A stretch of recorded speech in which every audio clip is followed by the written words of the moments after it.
Assalamualaikum warahmatullahi wabarakatuh. Tabi pun. Iya pun. Kami calon guru penggerak angkatan 8 dari Kabupaten Wekanan, Kecamatan Negeri Besar. Saya Muhammad Ismail dari SMP Negeri 2 Negeri Besar.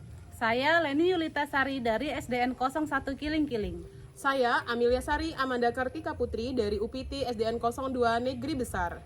Di sini kami sedang melaksanakan tugas demonstrasi kontekstual modul 2.3. Selamat menyaksikan. Selamat sore Bu Leni. Apa kabarnya hari ini Bu Leni? Alhamdulillah kabar baik. Bu Amel sendiri gimana kabarnya? Agak kurang baik ini Ibu. Loh kenapa Bu? Memang saya perhatikan akhir-akhir ini Bu Amel sering murung ya, tidak seceria biasanya Bu. Nah itu dia Bu. Apakah Bu Leni ada waktu sekarang Bu? Nah kebetulan saya lagi santai nih Bu, saya ada waktu sekitar 1 jaman. Kalau begitu Bu Leni ada waktu saya mau curhat. Apakah boleh Bu? Oh tidak apa-apa Bu, monggo silakan saja. Jadi apa nih yang bisa saya bantu? Begini Bu, saya bingung mau mulai dari mana kira-kira ya Bu? Nah coba Ibu ceritakan apa yang sedang Ibu rasakan sekarang. Saya ini bingung Bu. Minggu depan anak-anak sudah mau waktunya penilaian akhir semester, tapi ada satu siswa saya yang jarang sekali masuk sekolah. Iya, lalu bagaimana Bu? Coba ceritakan lebih lanjut Bu. Iya, saya khawatir nih Pak Bu, kalau dia akan ketinggalan pelajaran karena sering tidak masuk sekolah. Oh iya, jadi begitu ya Bu ya. Ibu ada satu murid yang jarang sekali masuk sekolah dan tertinggal materi pembelajaran di kelas. Nah, dari perbincangan kita sore ini ya Bu ya, kira-kira tujuannya untuk apa sih Bu? Saya ingin curhat dengan Bu Leni untuk mendapatkan solusi dari permasalahan yang saya hadapi ini Bu. Ya, menurut Ibu nih, apa sih indikator keberhasilan dari permasalahan yang Ibu hadapi ini? Menurut saya, indikator keberhasilan dari permasalahan yang saya hadapi ini Bu, dikatakan berhasil jika saya nanti bisa mendapatkan solusi dari permasalahan yang saya hadapi agar anak ini kedepannya bisa lebih rajin lagi masuk ke sekolah kembali. Iya Bu, mudah-mudahan perbincangan kita sore ini dapat menemukan solusi yang terbaik dari permasalahan yang Ibu hadapi ya Bu ya. Iya Bu, terus terang Ibu, saya kepikiran terus sama satu siswa saya yang jarang sekali masuk sekolah. Jadi kalau seperti itu, apa sih hambatan Ibu untuk membuat siswa tersebut masuk sekolah? Jadi begini Bu, siswa saya ini kalau di rumah sering disuruh membantu pekerjaan orang tuanya. Kadang-kadang juga bekerja di ladang atau menjadi kuli panggul. Makanya dia jarang berangkat ke sekolah. Lalu bagaimana pendapat Ibu? Apakah Ibu ada strategi atau mungkin ada yang sudah pernah Ibu lakukan? Saya sudah pernah melakukan home visit ke rumahnya Bu. Saya berkunjung ke rumahnya, waktu itu saya melihat memang kondisi ekonomi dari keluarganya ini sangat sulit, sehingga dia mungkin terpaksa untuk bekerja membantu perekonomian keluarga dengan kondisi orang tuanya yang sudah lansia. Iya, baik Bu. Jadi anak murid Ibu ini memang tidak masuk sekolah karena terpaksa harus bekerja ya Bu ya, karena dia harus membantu perekonomian keluarga yang sulit dan orang tua anak tersebut juga sudah lansia. Kalau seperti itu, bagaimana cara Ibu mengatasi masalah tersebut? Saya akan menemui orang tuanya lagi Bu untuk mencoba membicarakan hal ini.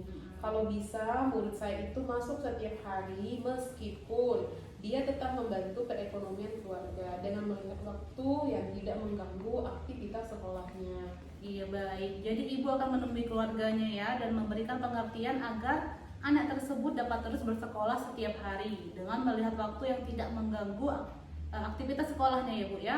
Nah kemudian bagaimana cara Ibu mengantisipasi jika orang tuanya menanyakan bagaimana sih cara memilih waktu bekerja yang tidak mengganggu aktivitasnya saat sekolah Bu?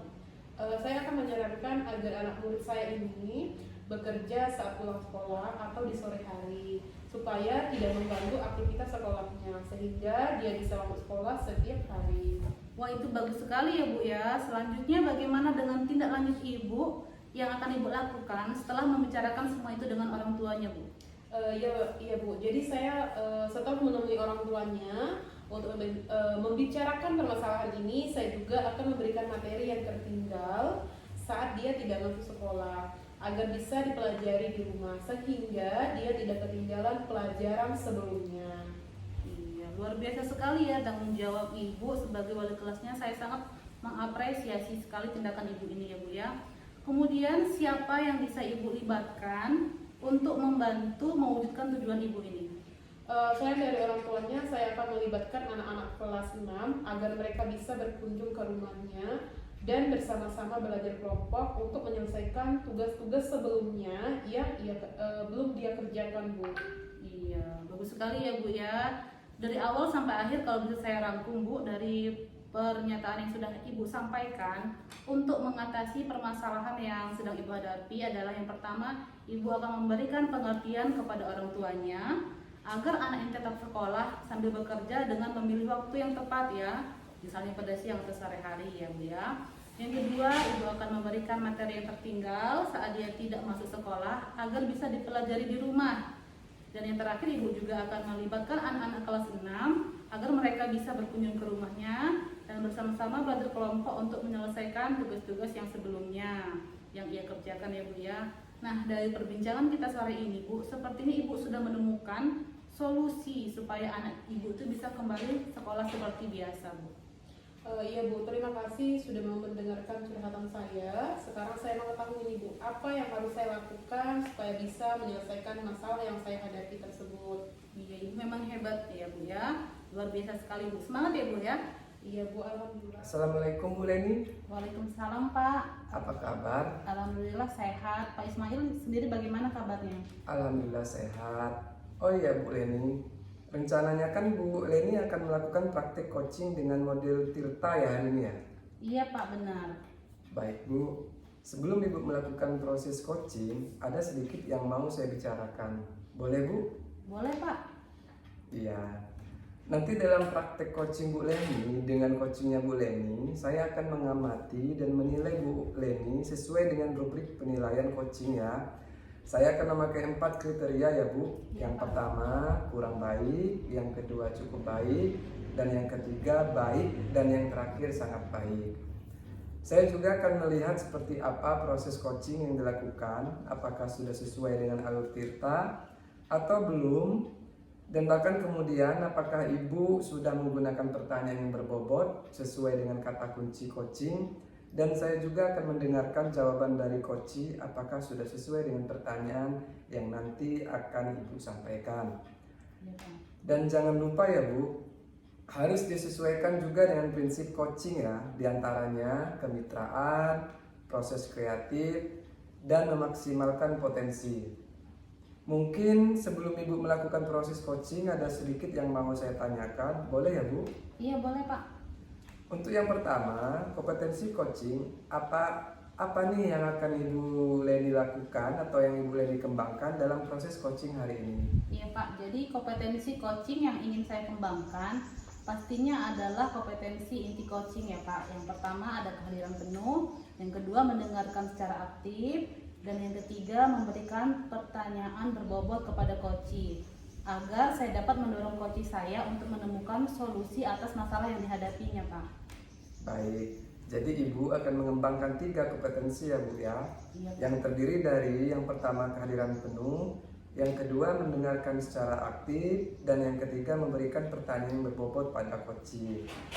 Nah, di antara ketiga kompetensi tersebut, manakah yang lebih spesifik yang akan Ibu kembangkan atau Ibu lakukan sebagai observasi? Ya Pak, jadi yang lebih spesifik yang akan saya kembangkan adalah mendengarkan secara aktif, kemudian mengajukan pertanyaan yang berbobot kepada coach saya Pak. Baik, jadi ada 2 yang akan Ibu kembangkan, yaitu mendengarkan secara efektif, kemudian mengajukan pertanyaan yang berbobot. Nah, kira-kira indikator kecapaian apa yang Ibu ingin capai? Iya baik, jadi indikator ketercapaian yang ingin saya capai adalah saya ingin coach saya itu mendapatkan solusi Pak dari permasalahannya dengan mengeluarkan solusi dari masalah yang dihadapi. Kemudian coach saya itu dapat menentukan aksi dari solusi dan dapat mempertanggungjawabkan aksinya Pak. Baik, jadi indikator coaching yang dapat menemukan sendiri solusi dari permasalahan yang dihadapi dan dapat mempertanggungjawabkan aksinya ya Bu. Baik, Ibu terima kasih dengan jawaban-jawaban yang sudah diberikan. Silahkan Ibu melakukan proses coaching dengan sebaik-baiknya. Nanti setelah proses coachingnya selesai, kita akan ngobrol-ngobrol kembali ya Bu ya. Iya Pak. Silahkan Ibu melakukan proses coachingnya. Iya, kasih Pak. Terima kasih sama-sama.